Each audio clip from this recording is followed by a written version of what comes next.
You see, it's a new war, but it's an old school war as well, because there still is infrastructure.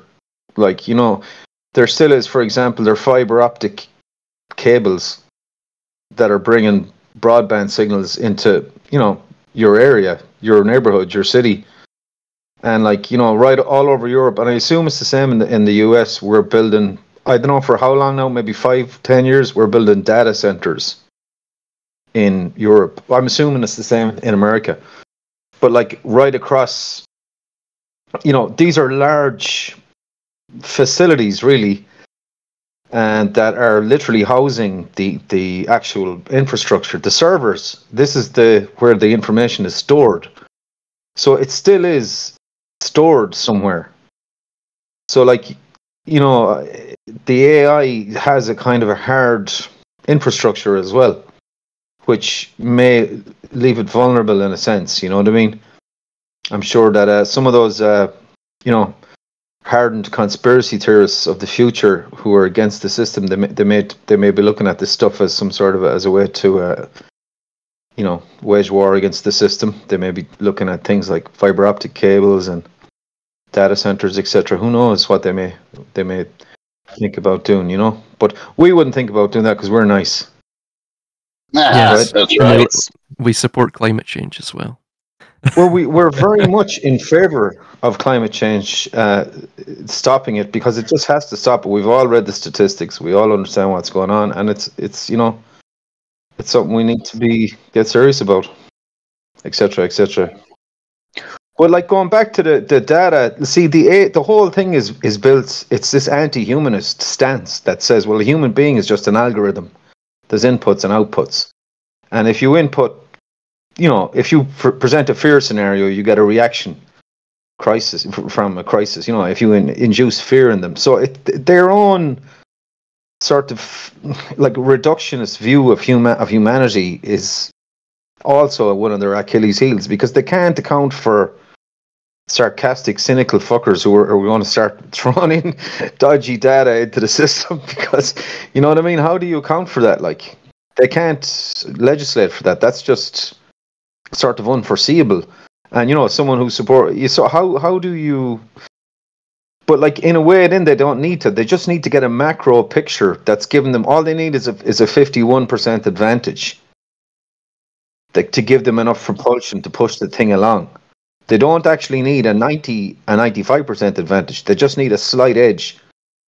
And that's oddly the way that I think the way the thing, they're trying to manage the thing. They just need that little wedge that's going to push the boulder over the cliff as such. Like, it just, you know what I mean? So I think they're probably thinking on the macro in terms of propaganda, and maybe that's all propaganda ever needed to do, was to think, okay, we just need a small majority to move in a certain direction, and we've got the whole boulder rolling down the hill. So.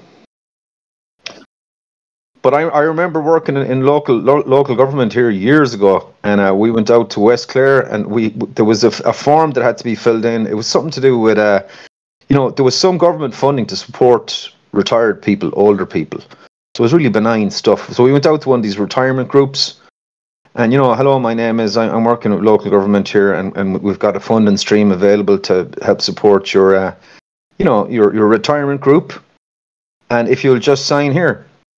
And this woman looked at me. She said, "I'm signing fucking nothing." And I was like, "Jesus!" I was like, "Listen, I'm not here to, we're trying to help you." She says, "I don't give a fuck who you're trying to help." This woman was like 80 years of age, and she had 2 other women like on either side of her, and she'd obviously briefed them pre me coming up out there. And she said, "You say fuck all. I'll do the talking." And she basically told me, "Go back to fucking town.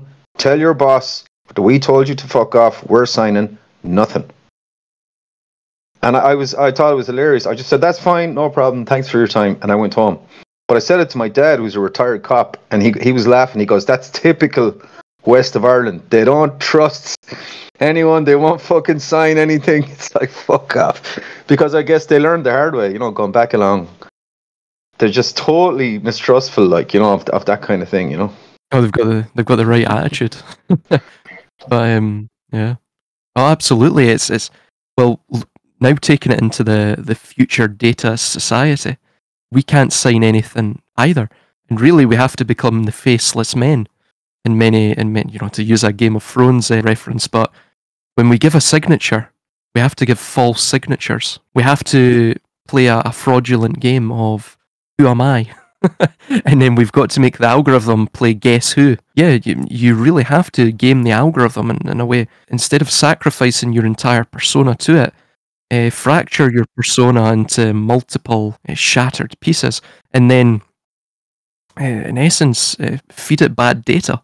Well, it makes sense. Like, if say they wanted to profile, say, a large number of people, like 10 million people, so that's just 10 million data outputs, right? So all you really need is a framework to analyze, to subcategorize those 10 million people into, those who are, on board with the system, the people who are, in the middle, the people who are a little bit against, strongly against, etc. And you just, you create a framework, like analyzing any data field. You know what I mean? All you need is a simple framework and start applying it. So it's reasonable to assume that, if the things we're talking about are correct in terms of power and control, that we're actually being profiled, and that we are in a category somewhere, albeit on a macro. Like, this is all done through AI and algorithmic stuff. And they can just, it's popping up on a screen somewhere. We're just like a color code on a pie chart. You know what I mean? We're whatever. We're in the orange or the red, or But again, it's all based on this concept that the human being is really an algorithm, an output machine, just like a computer. So they're not capable of thwarting or sabotaging or. I don't know how they. But like I said, they only need to be 51% right, really, to get the edge. Yeah, no, you're totally right on point, Zeal. That's how they see us. We're just entirely nodes of information. Funnily enough, it was. I'll try and get the quotes up, but I'm paraphrasing right now. But in Homo Deus, Harari discusses the notion that really, what's the difference between a chicken and a human? Really, he boils it down to humans can process information to in a higher degree and more effectively than a chicken can. So he said, what happens when we create something, meaning the ruling class, that is far more effective than a human at dealing with vast degrees of information and thus processing it quickly. And then he makes the point. Well, at that point, humans become obsolete, an obsolete algorithm. So you're totally correct. They view us as little more than numbers on a screen, statistics to be jotted down and manipulated their whim. It's a real reductionist view. Yeah, it's like reverse. Yeah, it is, but it's almost like they've created a postmodernist environment, a post-structural environment to confuse us, who are algorithmic entities. But if we flip that around and our output becomes postmodernist, i.e., can't be determined, chaotic. If we create chaotic data streams, as you say there, the machine starts to just fucking hiss and piss and blow steam because it can't. It's not like been programmed to deal with that, But I was thinking at one point there, kind of, armchair general stuff with this info warfare. If it would not be possible to create to release mass data sorties into the machine of fraudulent data, bad data, erroneous data, conflicting data, to somehow, like, that the warfare side of it we'll say in the future may not be to hit hard targets as such, but to hit the cloud and to poison the well, as it were, to piss into the well, pardon the expression, and just feed it with a bunch of bullshit like that's conflict, that's wrong. So how, and that's back to what was his name, Silas, the old Chinese, the art of war. Oh, Sun Tzu. Yeah, Sun Tzu. It's like, it's, you don't want them to know what you're up to. actually you want them to think the opposite, or better again, do you want them not to be able to think, full stop? So that's old art of war kind of tactics, but applied to the new. And I wonder, like, at some point, like, is that, I would like to see that, like, that there was, like, I mean, what would you need? You may only need a fairly reasonable computing power to do something like that. That would, auto-generate masses of fake data. Because after all, it's just add another zero to go from 1,000 to 10,000 to a million to 10 million to 100 million. I mean, it's just output. So, like, it could be in terms of fake social media accounts that are, AI bot characters. So how do they know we're real? For example, they're not. They don't have a finger on our pulse. We're just data output nodes or points in a system. So that they're like, or to put it a different way, it may be possible to fabricate our being, and with a view to, like, releasing a multitude of fake data, pouring it into the river, and barrels of fucking fake data to just frustrate the whole process, like. And that could be a very powerful strategic, kind of, what do I say, tactical maneuver, and it's non-violent. It's non-lethal. No, just go ahead. I finished this on a final observation. Like, all the data we've created and put into the system has been on a voluntary basis. So if I say my name is Joe Soap from Ireland and I'm 21 years of age, which I wish I was, I'm not anymore. But, like, there's nobody put a gun to my head to give the real information. The populace have donated this information voluntarily. But there was no law for me to say, I could say whatever. Like, it's just a computer, and it's a, for example, it's a social media platform devised by somebody in Silicon Valley. So why should, so it seems that, it's going to be important to do this. Sorry, Silas, I cut across you there. No, it's fine. I was just going to add to your point that, it's like the cloud, and within the precipitation cycle, basically the cloud itself has no filter. It takes up all manner of toxins. This is why we get acid rain and what have you. And we see Harari's state within Homo Deus. We mustn't leave any part of the universe disconnected from the great web of life. Conversely, the greatest sin would be to block the data flow. What is death, if not the condition in which information doesn't flow? Hence, Dataism upholds the freedom of information is the greatest good of all. That is their Achilles heel. Because what he's stating there is they have no filter. They want it all, no matter what it is.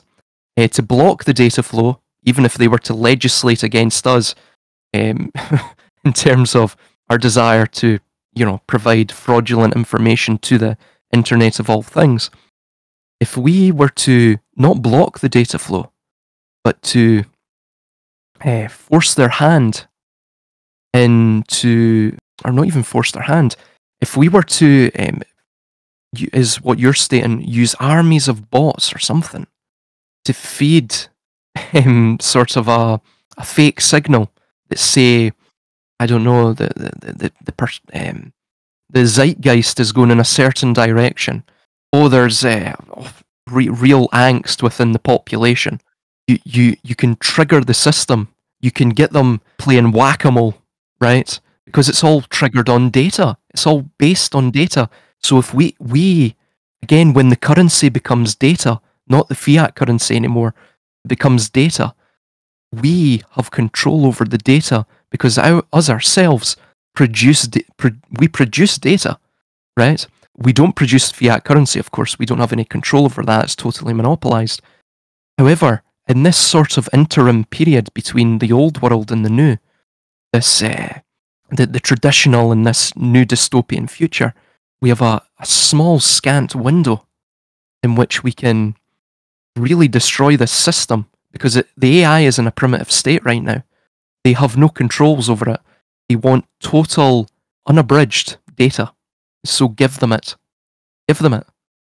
Let them grow gluttonous on the data, and let us feed it poison. I mean, it seems like that's the Achilles heel of this system, the rigidity of it, and its lack of filtration in what it seeks from the populace. Because a tyrant is constantly curious about his subjects. So if you were to feed the tyrant false reports, I mean, the fun you could have. It's amazing. Yeah, that's a brilliant idea. But again, on the Achilles heel thing, like the input is at our fingertips. Like that's kind of weirdly ironic. Like there's this vast machine growing around us, but the input is feeding off, input our data, but the input to that data is at our fingertips, and what we put into it is sort of up to us. So like that, but as well, another angle looking at that is the more they head down this road, it's like cocaine or heroin or something. Like it becomes a kind of an event horizon that nothing else will become visible, because the power, like it's like blitzkrieg. It's a new way of doing war, and it changes everything. And whoever will get their hands on it right now will make massive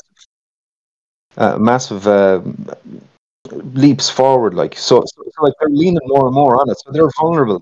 They're vulnerable right now, in a sense. If anyone's listening and they're wondering, is there anything they can do to thwart the system, start putting in fake searches into the search engines. Google stupid stuff that you don't believe in. Like, where can I get my next booster shot? How can I support climate change? How can I support Greta? Stuff you don't believe in, or you feel you're against. You should indicate search terms that are contrary to what you actually believe or think. So you should give conflicting data on what you think to the internet. And try. You can try this at home, folks. You know what I mean? And I think as well, to be honest, if you're anyway, how do I say, outside the box, or in your thinking, along the lines of what we're thinking, or if you could be considered anti-establishment, shall we say, that you should be making, active maneuvers to hide that online, because it's likely we are being categorized, and you want to cover that up. Modern camouflage is fake data.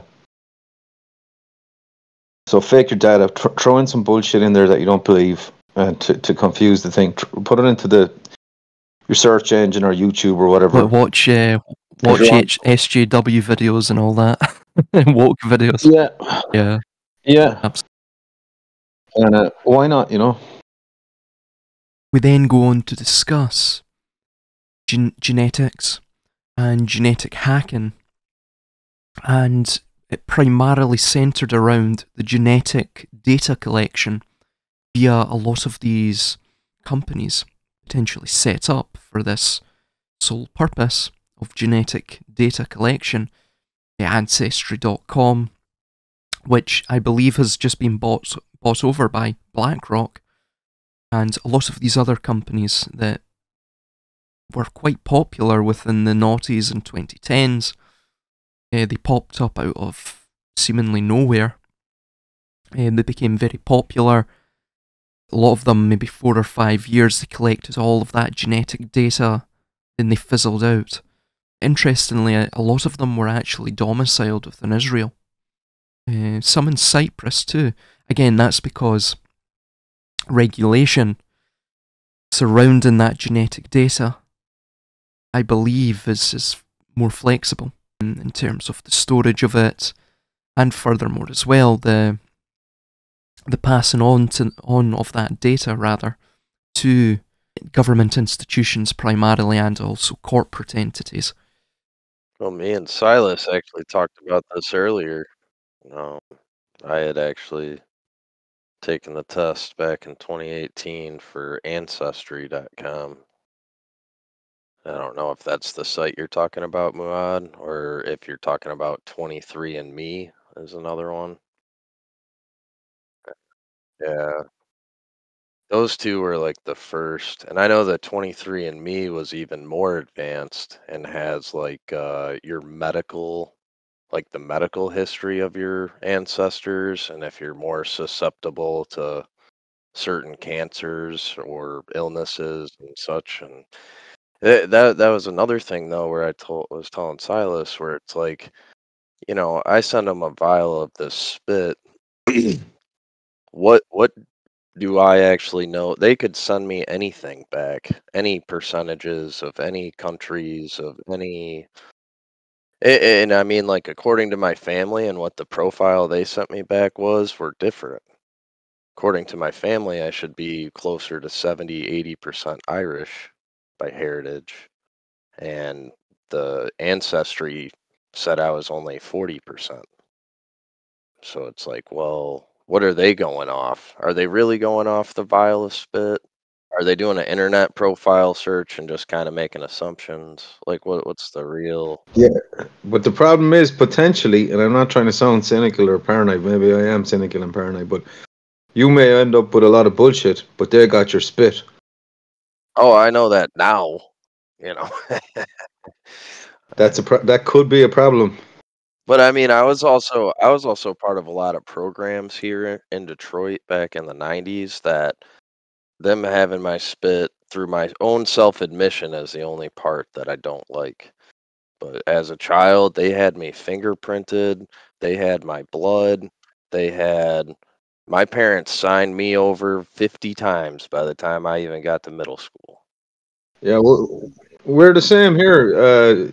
We're the same here, Reagan. I'm not trying to sound glib or smug. We were the exact same. But like, yourself now, you're trying to improve gain of function on some godforsaken bioweapon, and next thing you have a vast, you know, encyclopedia of everybody's DNA types or some sort of fucking biological profile, and you can modify your weapon accordingly. Like, potentially. I don't know. I mean, Yeah, but that spit now left the matrix of my body. Just like pills eventually lose their potency due to, your body's natural immunity.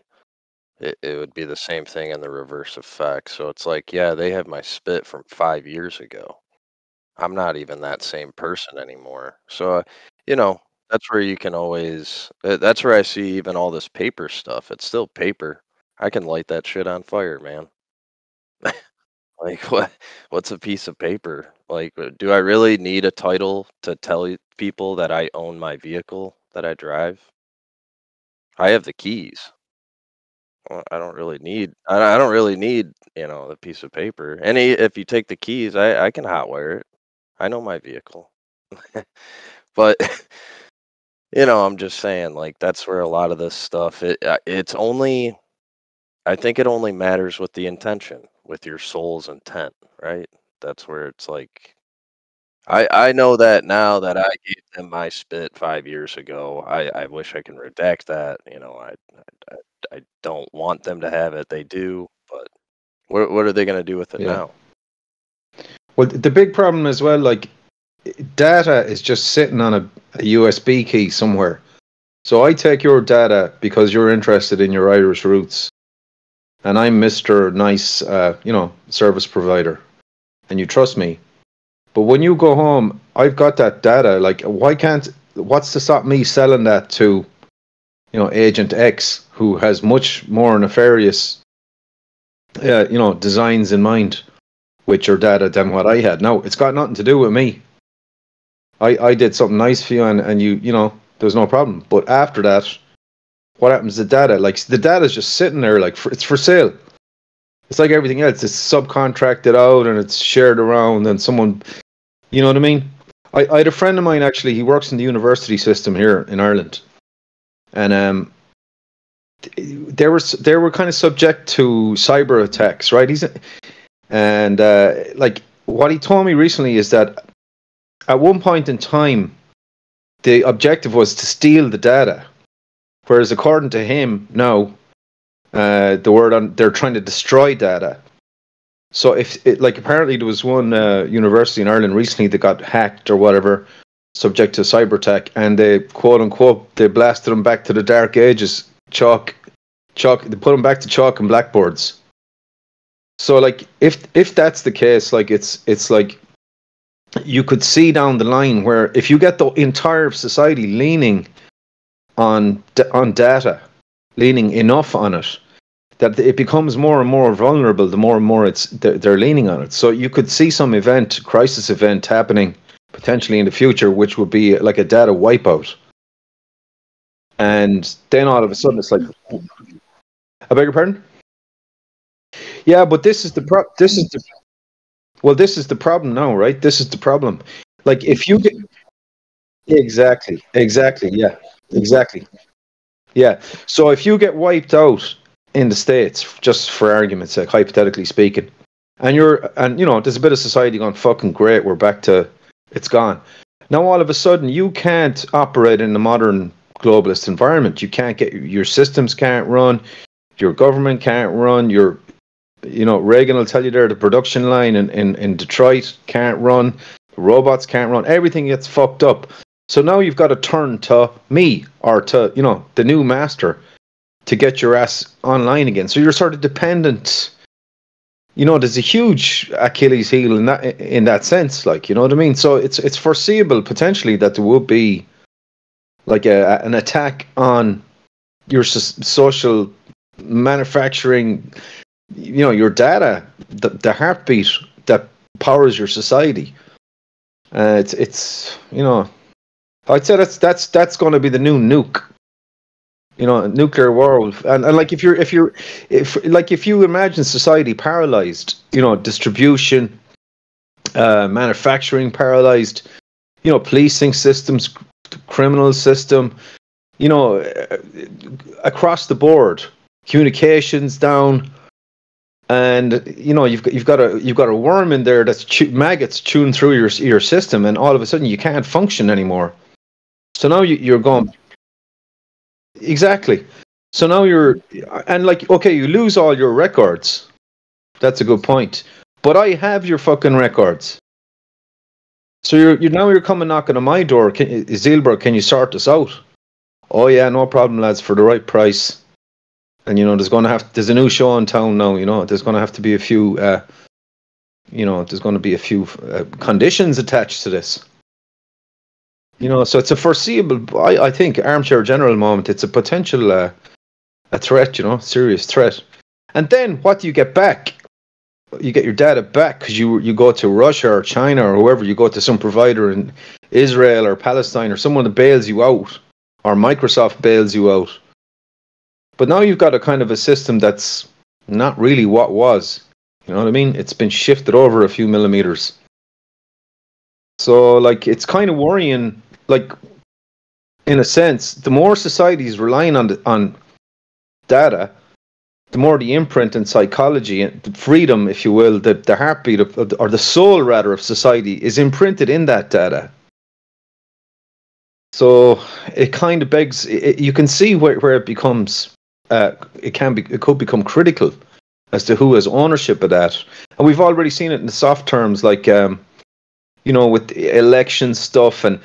Controlling various narratives, what's allowed to be said on certain social media platforms versus what's not. This kind of soft censoring, that's a kind of a reimagining of, what people can talk about or cannot talk about, what's okay, what's not okay. Suddenly the domain where all that's decided is in the digital realm, in data.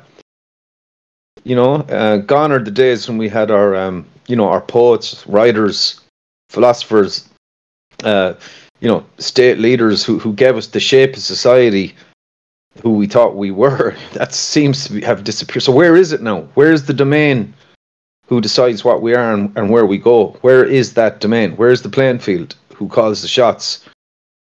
It seems to be that it's ultimate. It's hidden. It's all in the data field, the data stream. So Harari might turn out to be, as much as we hate to admit it, he might be right in a sense. We may take note of what he's saying, albeit not for the reasons he wants us to take note of it, but that we should be aware of the potential for something to go down of that type. Maybe it is already gone down. So no, on the one hand, you got an active machine, an AI monster, fucking chewing up available data and whatever. But you've also got the data where it's held, where it's stored, and who stores it.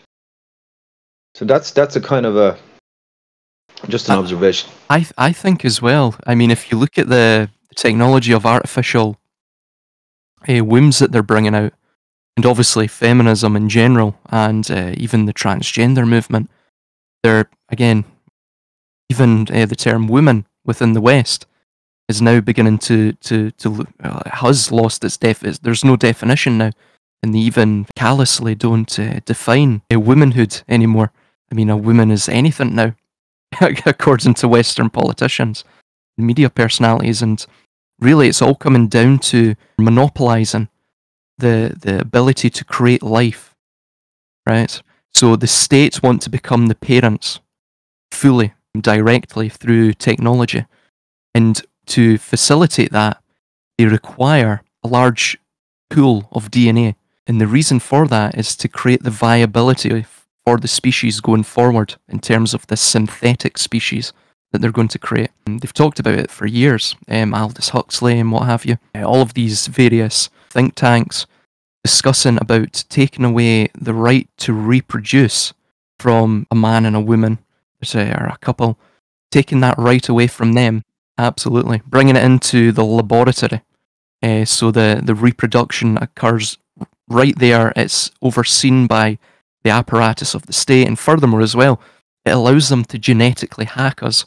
So if they want a servile class of people, slaves, mental and spiritual husks, they can create it. So that's where this sort of devilishness comes from. Also as well, a lot of these companies are domiciled in foreign countries, primarily Israel, funnily enough. That may be a coincidence, I don't know. I understand as well, Israel's intelligence apparatus is much like America's.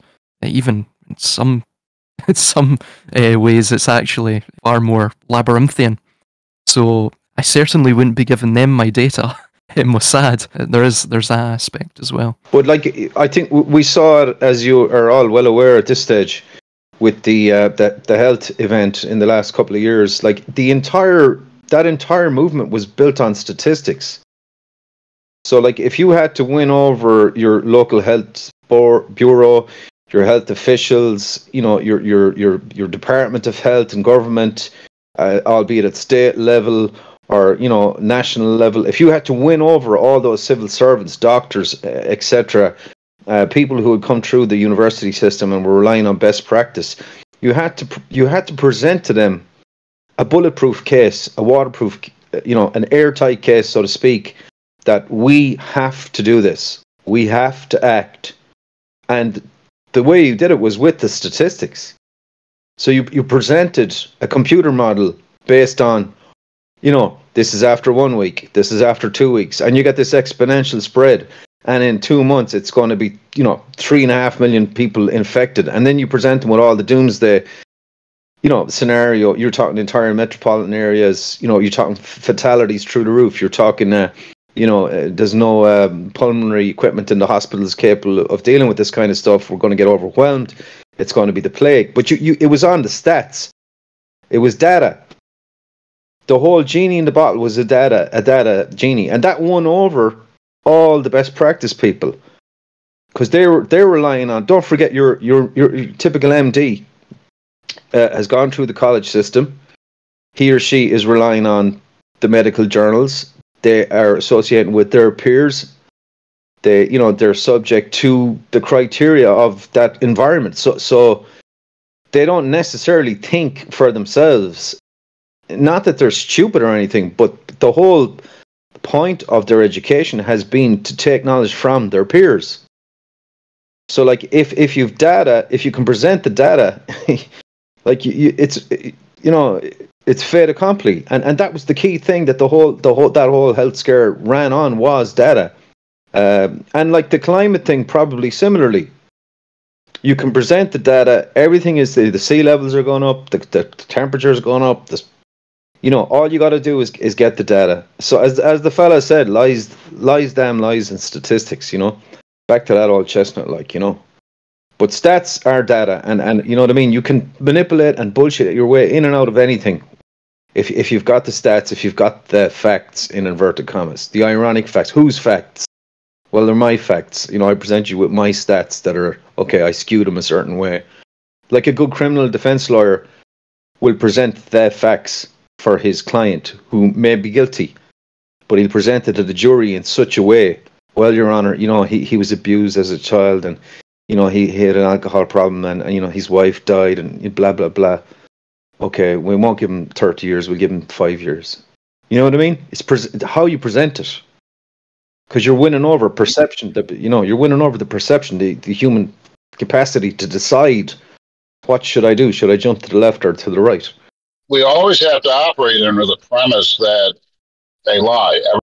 Everything they do is lie. But even like the experts, the so-called experts, right, are being presented with data. So you could be a genuine erstwhile expert in your field, and you've come through your BA, your BSc, you did your masters, you did your PhD, you did your internship you rose up through the ranks of, you're now an esteemed colleague, you're a published academic in such and such journal. You're at the top of the heap, like, but you've come up through the school. You're one of the boys or one of the girls now. You know, you're in the club. I know what you're saying. It's like there's a couple things happening though, where it's like it's the group think, but they're also under the impression that all of their classes had, like, you know, key attributes that you're supposed to learn from the class, and 90% of them say critical thinking or critical understanding. So they're like taught, institutionalized in a hypocritical sense. Like, it's an ironic sense, right? You're taught that you think outside the box and that you came up with all these papers, yet they're peer reviewed and criticized and guided down a direction, right? So it's like, and that's like you said, like, they're very smart people, but they're not intelligent. Smart people can memorize and regurgitate information all day. That's like the IBM man. Like, that's what they're chopping out, and that's what these people are. And then all you do is throw the accolades and the titles, and the accomplishments are all fake anyways, right? They're all these like titles they won for a paper they wrote. That's the exact same paper for the last 50 years with a different guy's name Exactly, on but this is the point. You see, they are. This is the whole point, Reagan. They are institutional in their thinking. They're not individuals. It's like being in the army. You know, you're conditioned into that culture of thinking, i.e., as you say, institutionalized. So the institution is a groupthink, in a sense. It thinks on that. Yeah. They were the best at the institution. They were the best at the systems programming. They were the best at. They fit the model, just like, you know, the Aryan model, right, of the blonde-haired, blue-eyed thing. It's the same thing, just a different face on it, right? In the one sense, like the institution in its original format was not necessarily a bad thing, because it was like doing an apprenticeship to become a master craftsman. Like, you had to serve under someone and learn from him or her. Because, you know what I mean? And at some point in time, that was a benign trajectory for you to learn. Because, like, you know, I play drums. So if I want to learn how to play drums, I have to listen to Buddy Rich and John Bonham. And, you know, I need to listen to some of the great drummers. So there was a learning cohort in that. But what has happened is the institution itself, from outside its circumference, was sort of hijacked. And it was propelled in a different direction. But you couldn't see that, I think, from within the institution. You would not have been aware of that, because you were an acolyte of that learning. So you necessarily joined it to learn. Which is the same thing you're saying with the statistics. It's the same. Like, it's a double entendre. It's a catch-22. It's like it's very hypocritical. It's breeding confusion, you know. Well, you see, there's institution, and then there's innovators. There's the guys and the girls who come up with something that's way off, like a paradigm shift. That's like fucking hell, like a genius moment. You know what I mean? But the rest of us, meanwhile, back at the ranch, need to go to school, sort of thing. So the school necessarily doesn't really have the faculty of critical thinking, because as you say, everything's peer reviewed, everything's footnoted, referenced. You go through your tutorial. You know what I mean? Everything is scoped out. Well, it's because it's been, you know, I know at least for the United States, that was because of the federalization of the schools. That's like the major turning point here. You know, when schools were communal, right, right, or well, at least that's the face that we're told. You know, they were the poster children for it. But that was when they federalized it, and that's where they could put in the you know, inch by inch, millimeter changes through the federalization, and we didn't have diversity is a terrible word. We didn't have versatility. Versatility came from the communal schools that local communities had and the sharing of information through like snail mail or through word, allegory, newspaper, etc. And it went at a pace that didn't overexpand. We've overexpanded through technology at too fast a rate, no education on it. And that's where all these changes happen. That's like I'm with you where I know schools initially were made for all the best intentions and were actually necessary for the cultures and based on your geography and everything. It's all groupthink, like you said. That's what the federal or the unionized or the conglomeration of all the education. Now it does come down to this like one person they can prop up and be like, here's our education secretary that thinks they're a cat from space and they're gonna teach you all about why our education's messed up even though they're in charge of it. And we're gonna give them 4 million a year. So Another problem with this is you have a population of people that, I mean, well, not just their understanding, but their usage of digital systems and systems that are computerized and such. Though they may think they are well versed in them, and myself included in this, they don't understand the structure of informational systems. They don't understand how these systems can also be manipulated.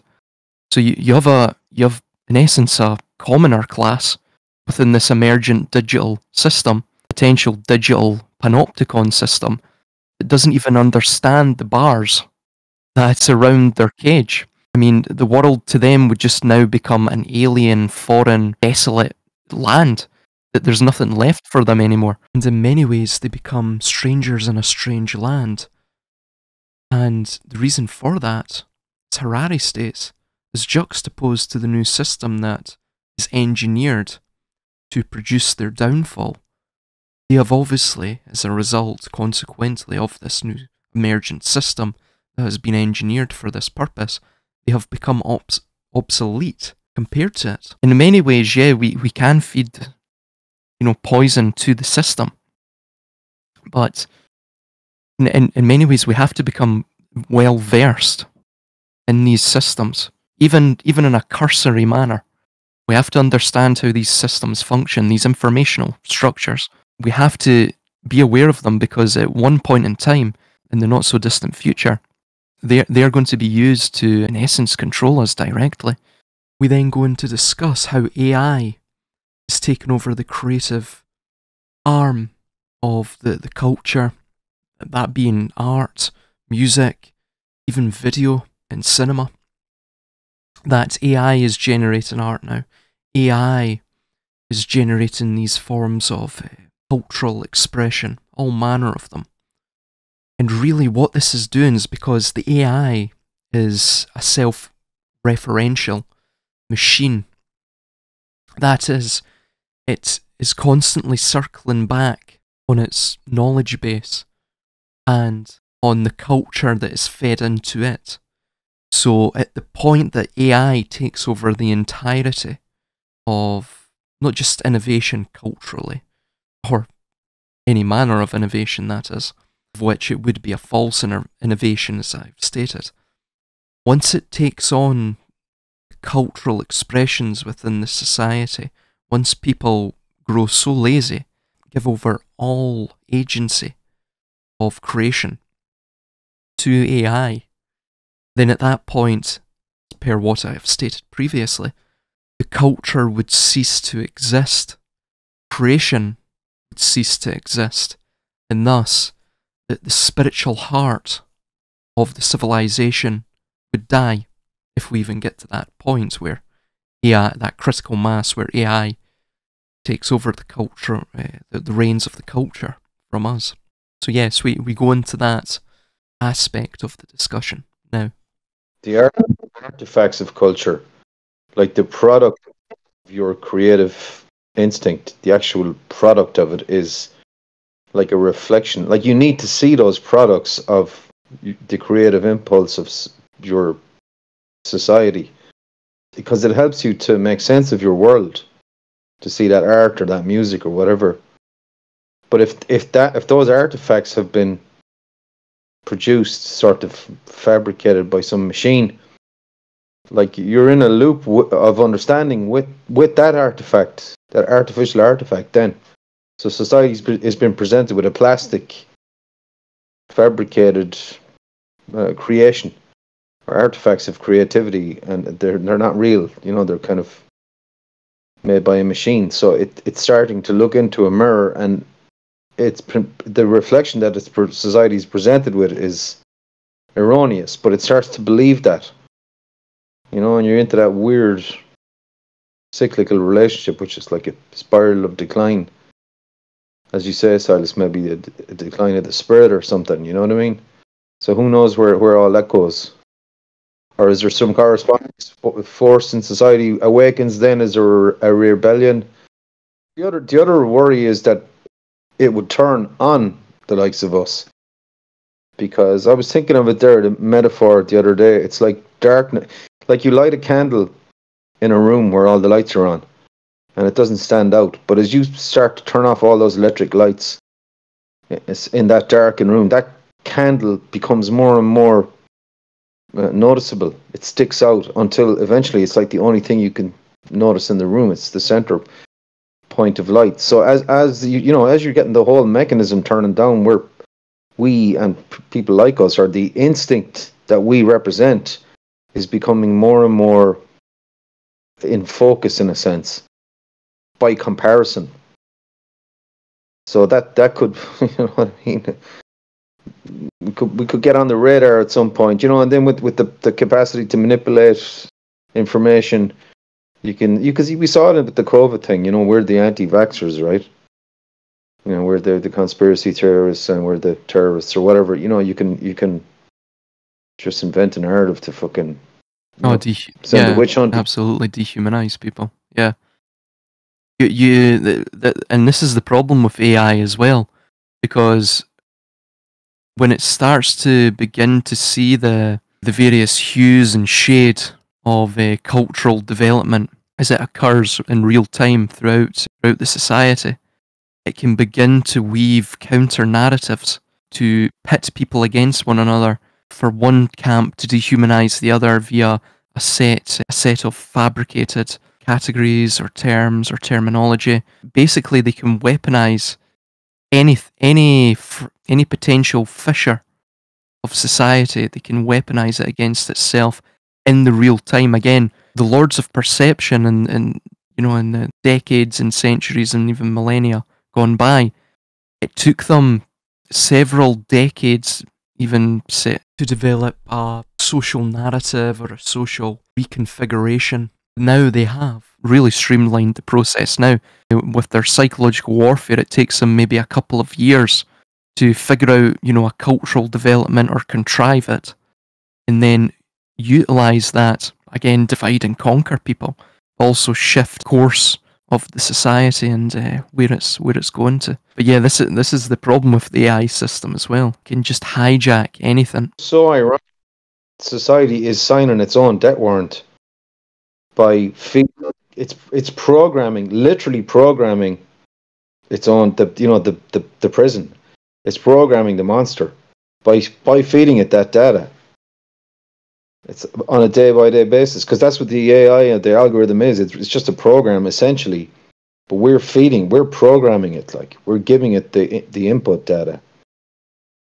It's like it's like a noose that's tightening, and the more the more you struggle, the tighter it gets, kind of thing, And like that's where I think the society is in the quicksand right now.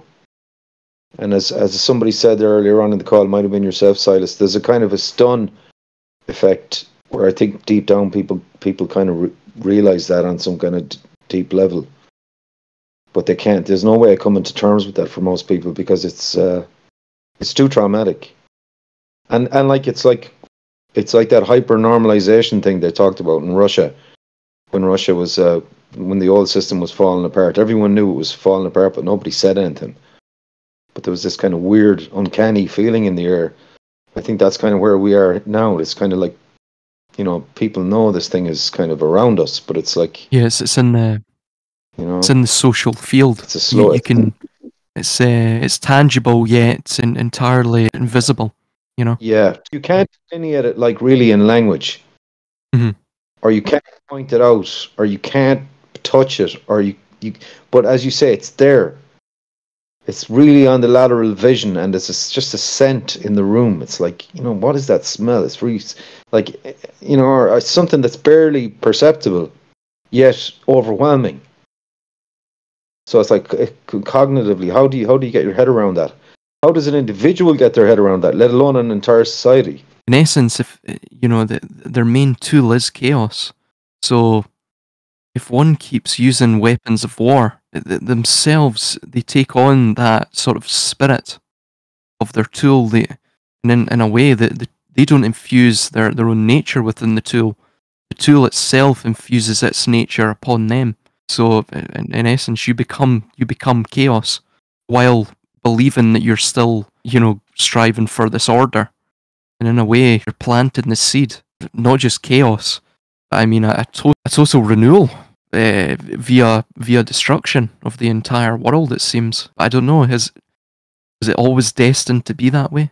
Igni natura renovator integra. Through fire is their earth reborn whole. Is this just a relentless cycle? Makes you wonder. I think it's a very important point, just quickly, like my own angle on it, like that, there is no they, but there is an it. So as man is born into the five sense reality, like he inevitably becomes corrupted by it at some point, or some aspect of him will become corrupted, or some other aspect will become enlightened. So they are in the service of it.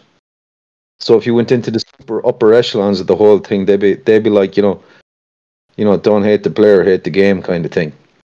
It's what it is. This is the way the world is. If I wasn't doing it, someone else would be doing it. That they're beholden to that energy, and they're kind of trapped within it, and they're agents of it. They may or may not be aware of that. Like, they may not have the self-awareness, or they may kind of say, look, that's just the way the world is. We were born in, you know what I'm saying? That they didn't, it's a kind of counter, another way of looking at that it wasn't so premeditated as such, but they kind of collapsed into it over time. And that spirit then, that demon, non-human kind of energy, that was the summation of all that, the will of that direction of power, took on its own sort of life form, if you will, and that becomes the, in the middle of, in the eye of the storm, there's that calm nothingness, and that's the nature of that energy, that all the stuff is circling around, including them. They circle around that emptiness that's at the center. What comes in, an image that comes into my head, is pulling the plug out of the bathtub, and the water, like your child mind thinks the water should just go down the plug hole, you know what I mean? But it doesn't. It swirls around, and it creates this whole nothingness in the middle of it. And I'm sure the fluid mechanics of understanding that must be fucking immense. There's probably people who've spent their whole lives trying to get their head around the mechanics of that, or how the center of a hurricane has this, calm eye of the storm kind of thing. Why that occurs in nature, It's yeah. I'm sure there must be some serious interplay of forces there and very complex mechanics around that kind of thing. And that gets back to this notion of the Gununga gap, or the chaotic chasm, or the void, the abzu, the abyss.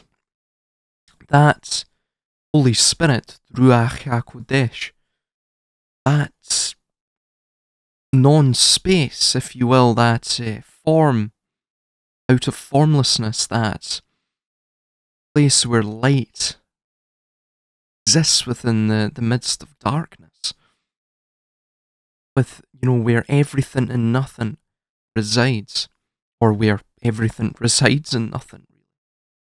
This sort of self-paradox, this force that is ineffable and largely conceivable in its function and its general immaterial form, if we can even say that. Again, our language is so narrow that to describe this force of pre-Genesis it's impossible. However, it seems like that's what they seek after. That's what they desire. Because in that state of pure, unadulterated chaos, the author and force of chaos, within that they can thus harness creation and destruction, right? Pure potential for them to become godlike beings. And furthermore as well, obviously this is going off point quite a great degree. You'll have to excuse me for that, but what we see with